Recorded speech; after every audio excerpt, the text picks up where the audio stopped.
Thank you.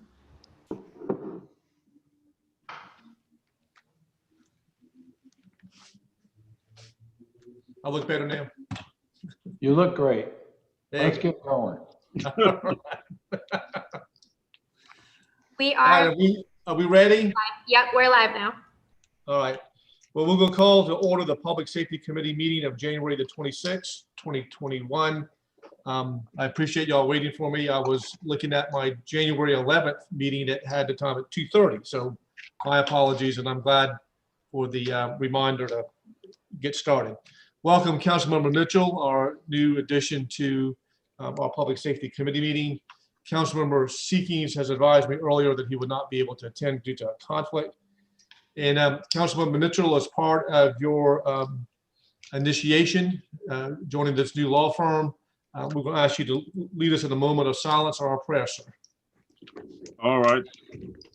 I would ask everyone to bow their head and let's just remember everyone who's have lost their life with this pandemic, and also the people who are right now sick with the pandemic, and hope that we would all come together in harmony and peace and work together, and also asking God to just look at us seriously and touch each and every one of us, that we can get along with one another and not agreeing on everything, but respecting one another positions and respect one another decision. Amen.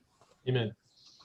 I will say to you, Councilmember Mitchell, that the Shade family has now become a victim of the coronavirus. An elderly aunt of mine who was in nursing care was buried her last week. Who's a victim of the Sorry to disease. hear that. So, well, thank you for the prayer. And you just realize how close to home all this really is from time to time. So I appreciate the prayer.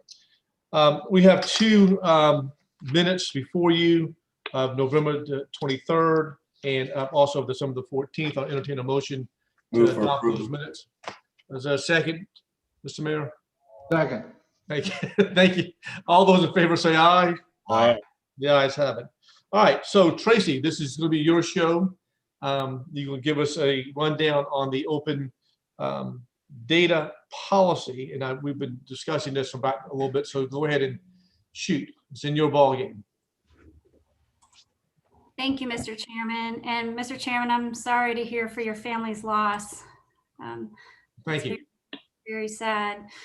So good afternoon, committee members.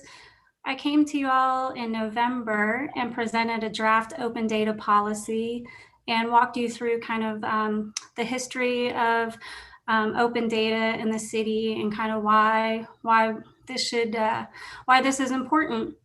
Forgive me, Councilmember Mitchell. Yeah, no problem. I won't hit all of the details I went over in November, but we'll hit some of the highlights and hopefully get you up to speed pretty quickly. But based on the discussion in November, your recommendation was to really go back to department heads, make sure that they were fully engaged. And I met with all department heads that wanted to meet with me one-on-one and went through what their concerns were. And so I thought I'd share a little bit of that and kind of dive into what those concerns were. It was really one, and kind of illustrate what that looks like to help everybody maybe get a little understanding of what the implementation piece of this open data policy would look like. So just really quickly, a couple of things just to help Councilmember Mitchell get up to speed. As kind of why would we even focus on open data? And these are some of the biggest reasons why. A big one is, how do we reduce FOIA requests? FOIA takes up a lot of staff time, and a lot of the data that they're requesting, or I would probably guess over 90% of it, is actually data that should be publicly available. It's public information. So how do we work to make that data publicly available at their fingertips, so we don't burden staff with having to produce that information for every FOIA request? But it can be so much more than that. So it can be used to stimulate new ideas and services. It could increase internal data sharing within the city organization and with other agencies as well. Because we're sharing it more people are seeing the data, so it also helps us improve the quality of the data. No data set is perfect. Humans are involved, and so anything that we can do to increase the quality of our data, I think, is important. But it also brings data to the forefront of how we do business as well. So why do we need a policy? Last time I talked a lot about the things that were already in place around open data, and there's been a lot of really good work around open data in the city. But we want to make sure that this is memorialized. We don't want to rely on individuals to make sure they carry the torch on our commitment to an open and transparent government. And this policy also helps to define roles, responsibilities, and accountability mechanisms as well, to make sure that it lives on past all of us. So really, probably no surprise, one of the biggest concerns I heard from departments was, how much time is it going to take for my team? What is the going to be like? So I thought this might be useful just to kind of walk everybody through what this process actually looks like. So from the beginning, we would create an open data management team, which really is every department would have a representative on that team. Initially, we conduct a data inventory. This is really just good data governance as well. We should understand what we have, where it is, and if it contains sensitive or protected data as well. Once we've done those initial first steps, it's kind of an annual cycle that we go through. We don't publish everything at once, so departments have total control over how much data gets published every year. The only thing that they are committed to is to actually produce a plan every year that says what they're going to publish, what they're going to work to publish that year. And it's a very thoughtful and methodical process as well. And so once we understand what departments would like to work to publish, it actually goes through a review first, and then we work to implement the plan. And part of this process also involves a report to council annually. So that was one change I made in the document after speaking with Amy. Thought that May 1st might be a better date to actually give the report to council. It kind of aligns a little bit better with our budget process. And so then once we've implemented a year's plan, we then go back and actually review the inventory. So if there's been changes, if data sets have become irrelevant, or we've upgraded to a new system and they're historical in nature, or new systems or data sets have been brought online, we will add those to the inventory at that point and kind of start the whole process over again. So again, the point is that departments really have a lot of control, but we do report to council every year on our progress too. So, and I can't reiterate enough how important it is that this process allows us to be really good stewards of our data too, not just from sharing and being open and transparent, but it's also about taking good care of the data, knowing what we have, where it is, what it contains, but also as we go to think about publishing this data, making sure that it has a thorough legal review, so that we know and we feel confident that we're not producing anything that could be potentially sensitive or protected. But we also are respective of IT policies and security practices. So as we work to automate the processes that are put into place to publish a data set, right? Because we don't want humans to have some individual to have to go and publish the data set. We want it to be fully automated. So we work very closely with IT to make sure that that is done safely and securely. And so, so those things are inherent in the process as well. And so those were really kind of the big things that were based on the conversations. We didn't really have any changes. Like I said, there was that one change in just the report date and when we report to council. But that's really the meat of what those discussions were about. So I would love to answer any questions that you all might have about the policy and how we can take this forward. Tracy, thank you for that. And you can get me off of the share screen. I can look at the full panel. Thank you. Much better. Appreciate that. So I'm gonna open up with questions, but I do have just two quick questions for you about this. So the dissemination of material, once that's done, what you really are doing now is creating another set of records, another set of data. So, and I think you talked about reporting this out to us on an annual basis. So you're going to keep a track record of who made a request for FOIA information and how that information was disseminated to the person who made, or the company or agency that made that request. So this would be separate from what we actually do for FOIA. We actually have a whole system that tracks FOIA requests.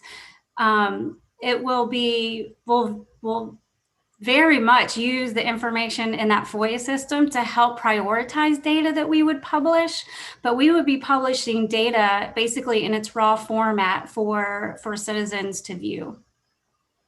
Okay, well, so let me just go back and try to grapple with that one more time.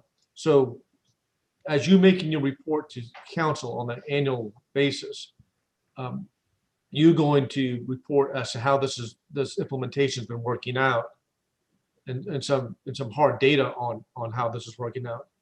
But it would also seem to me that you incorporate the FOIA response as well to that too, right? Absolutely, yeah. I'm just making a note that report should definitely include, because we are tracking FOIA requests. So the report to you should include like the number of FOIA requests and what data is actually being requested through FOIA to make sure that we're aligned in our open data program. Yes, I think that's a very excellent suggestion. Okay, and I see that Chief Reynolds has joined us as well, and Chief Courier is with us too. The other part of that is, as well as in, and I know we talked about this on the early stages of our discussions, but police reports, investigative reports will be included in this as well, and part of this policy. Yeah, I mean, so all data will be included in the inventory phase. We want to make sure that we know where everything is and what we have. But whether a particular piece of data gets published or not really comes down to working with the department and then with the legal team to determine if it is fit for public dissemination. Is that helpful? And the Chief could probably speak to the specific record sets that you're asking about. Okay. All right, well, let me go through the other committee members first, and we'll circle back to the Chief. Yes, sir, Mr. Mayor. So I was going to ask a question first and then make a comment. So okay.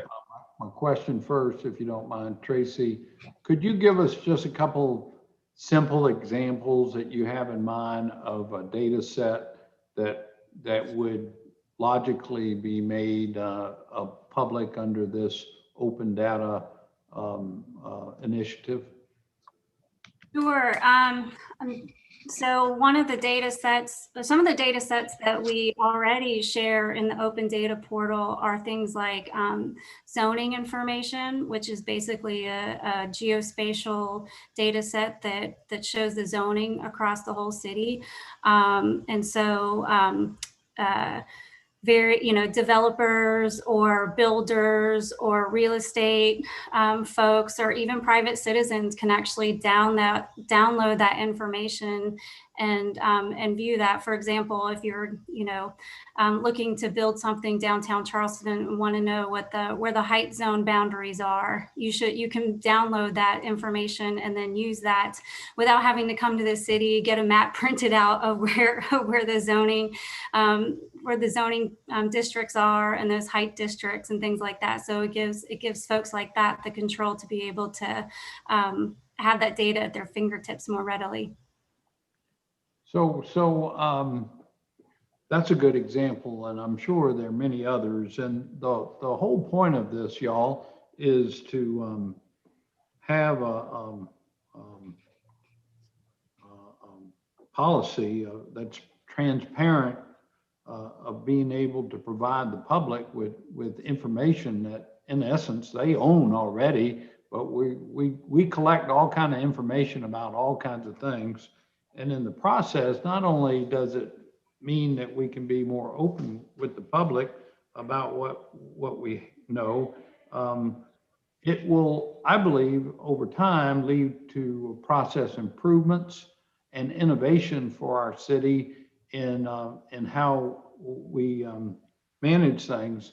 I'll be honest with you, there'll probably be some information, some data that comes out of this over the long haul that it'll be apparent that the city could be doing a better job at how many trash cans it's got to go out and pick up every week because the lids are popping off, right?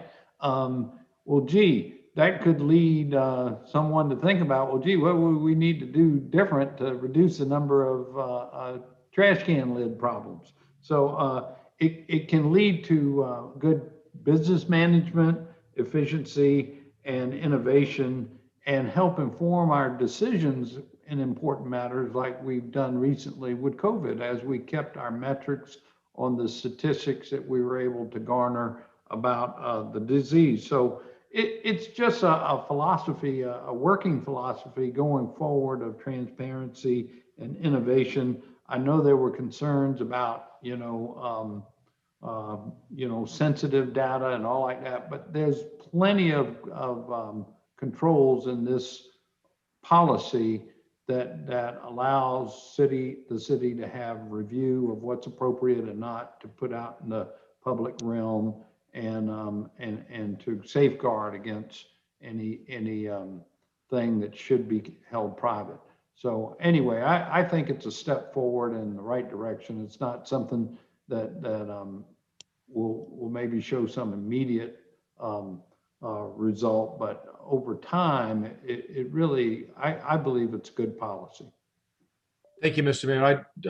Before I recognize Councilmember Mitchell, I just want to let the record reflect that Councilmember Seekins has joined us by phone, and he's been on for quite a while, actually. So it's never pop up. Great. Thanks for joining us, Councilmember Mitchell. Seekins. Councilmember Mitchell, you have a comment or question? Yes, I think this would be a good idea with passing this. But I think when it comes to the police department, I think it's going to be much different and a little difficult on some instance because of some of the things that comes both to the police department. They cannot divulge certain things at certain times, and that's going to really put into another category with the community sometimes because they figure that we are hiding things, and so I don't know how we will be able to kind of soothe that, if you may. So far as the community is concerned, because every time you look, they want to pull something from the police department that they're not doing this, they're not doing that. But some of the things come, like we have incidents that the police department have to wait for SLED to give out information before they can give out the certain information.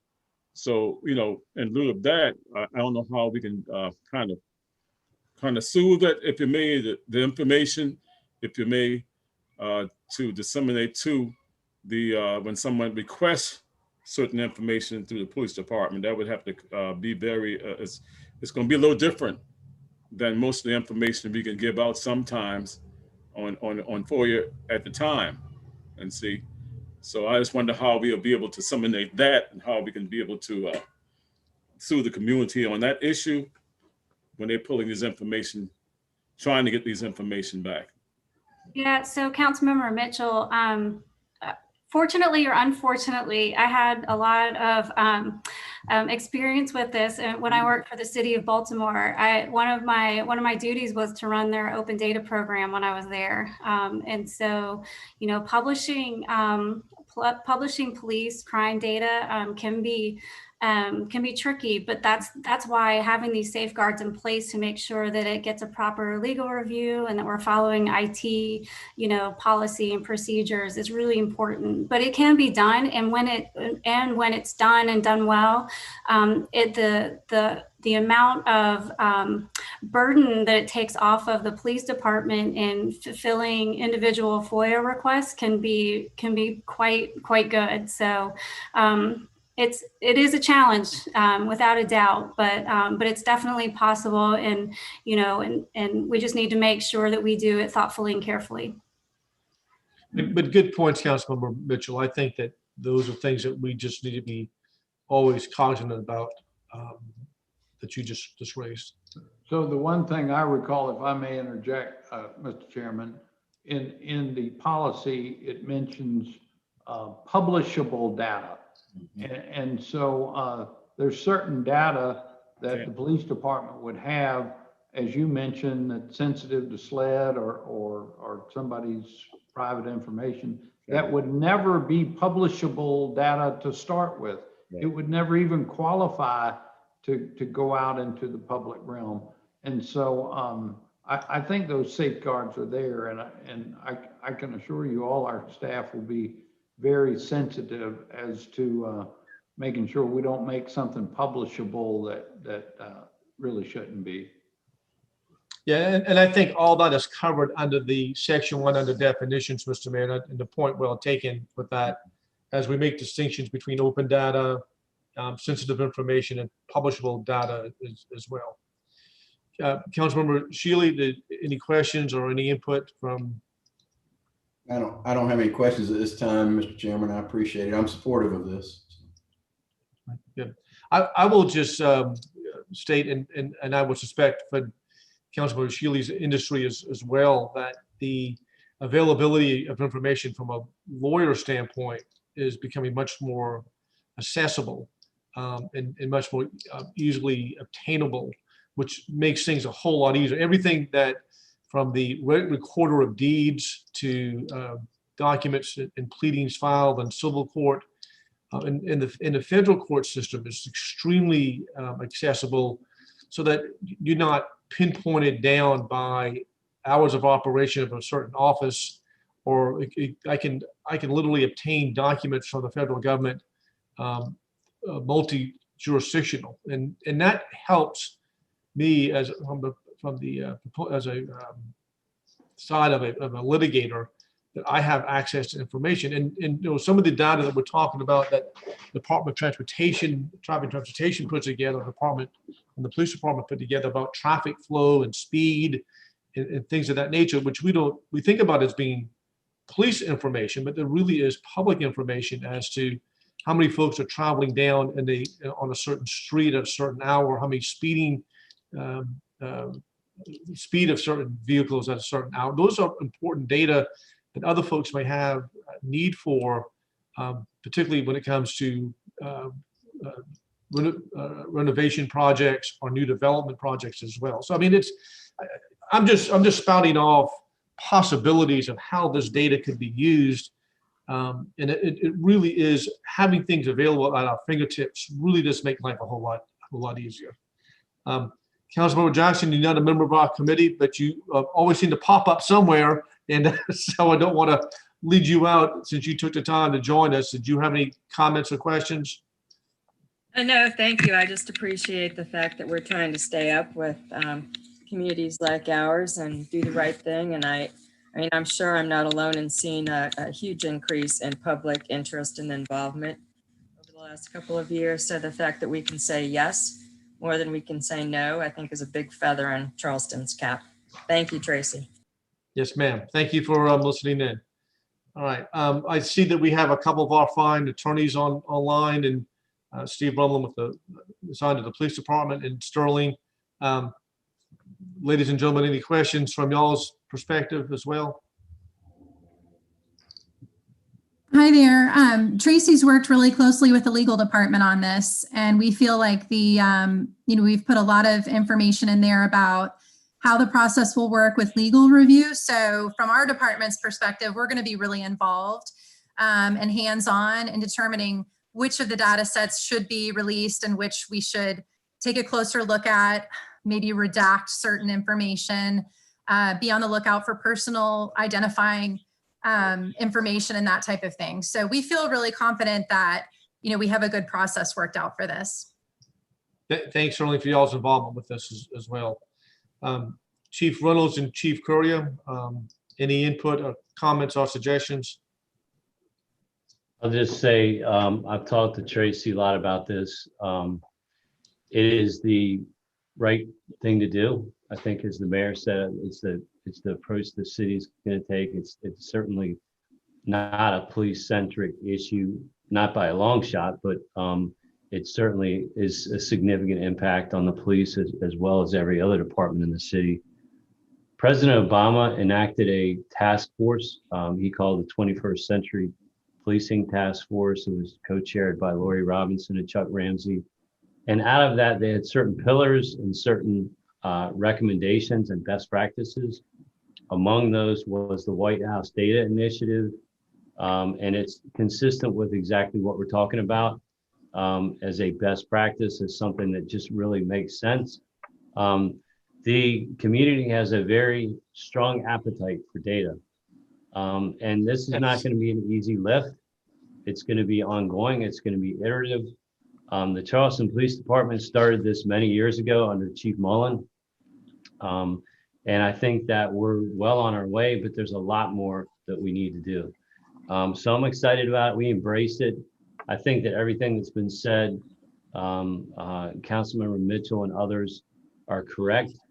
We have to be very thoughtful, very strategic, very sensitive about what we release, how we release it. But I also agree with Tracy that there are certain things that we put a lot of work into a single release that we could release hundreds of times, do it one time instead of hundreds of times. The work that would go into that single release to just make it a data set. Once you define it, once you post it, once you put it out there, it's self-populating. That's one example where instead of us having to sit down with all the attorneys and meticulously go through each FOIA, we might, and there's a lot of commonality in certain requests, we might be able to do that one time and do the release, for hundreds or maybe, thousands of people that would be able to review that. So I think it just makes sense. We obviously support it. And I think it's going to help us with our race bias audit. People tend to go to the hardest issue first, like Councilmember Mitchell is correct, with some of these, like an officer involved shooting and the SLED investigation and certain things. I would say on a scale, a continuum of 1 to 10, that would be really challenging. But there's a lot of things that are much less challenging that I think a lot of people have an interest in. And the last thing I'll say is we have to be careful, because sometimes I've shared with Tracy, many years ago as a station commander, I wanted to get more data out. So we just started doing it. And the data that we got out was not clean. It wasn't really helpful. It actually created more problems. We gave data, just for example, out of our CAD, because people wanted real-time crime data in the communities. Well, it wasn't filtered, and people would say, hey, well, how come I had 3 shootings in my neighborhood? And we would say, well, where'd you get that from? That's not true.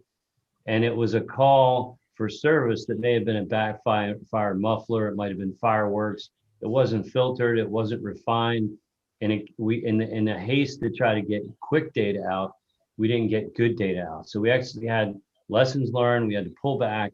We had to refine that conversation and say, okay, we do want our communities to have good data, but we need to work on slowing it down, filtering it better. And so there's a lot of work that goes into this process, but I think this is a great first step for the city to make this statement, make this commitment, and we're 100% behind it. I think it's exactly where we should be headed. So thank you. And I picked up, Chief, on that one comment that you made. It's not speed, it's quality, getting the good data out, which is really important to do. Thanks for those comments. Chief Courier? I would, I would echo what Chief Reynolds says. I think it's a good thing. With the fire department, I'd like to get the data into the hands of the community. And one of the things that we've tried to do in the fire department is gain traction with the high schools to set up a high school fire academy concept. And while we've had a hard time getting that off the ground, I think with the mindset of younger people and our willingness to put data into their hands, it may be a springboard for us to get into the community, have maybe somebody who's a little more technically savvy than we may be, or somebody who has more discretionary time than we may have, to start looking at our data and start drilling down into where our fire problem exists and teaming up our fire problem with our medical responses to see where our interventions should be. So I think it's going to be a good thing. It's just going to take us a while to set it up properly, like Chief Reynolds said. And Chief Courier, I think that unless you're engaged into this business of governance and understanding what your department does. I've certainly had a much higher appreciation of what data means to your department and the critical role that's involving over how you accumulate, disseminate, analyze data. And that's really a huge part of your department. So I think that this is going to be a benefit to the public, but it's certainly be a benefit to our internal departments as well. So I thank everybody for those comments. Tracy, you want to vote on this tonight so we can report this out to get the full council to approve this policy? Yes, sir. I'll answer that. Move for approval. All right. That was my tee up. Council Mitchell, move for approval. Is there a second to the motion? And second from Councilmember Shealy. All those in favor of recommending to full council that we adopt the open data policy as presented to us. All those in favor say aye. Aye. Aye. Any opposed? Aye. That is wonderful. Well, I'm sorry that we just dedicated this meeting to this one issue, but I thought it may take a little time to just sort of run through this and get some comments from folks. So I thought it was just, I try not to work y'all too hard. I'm very much appreciative and sensitive to y'all's time. But thank you for the input. And Tracy, thank you and your team with the legal department and the other city departments on getting this together. It's not a very long policy, but I don't think that reflects the amount of hours spent on working this out and putting this together. So thank you all very much. And I will see y'all at 4:30. Yes. All right. Thank you all. We are hereby, seeing no other business, we are hereby adjourned. Thank you. Thank you, Chairman.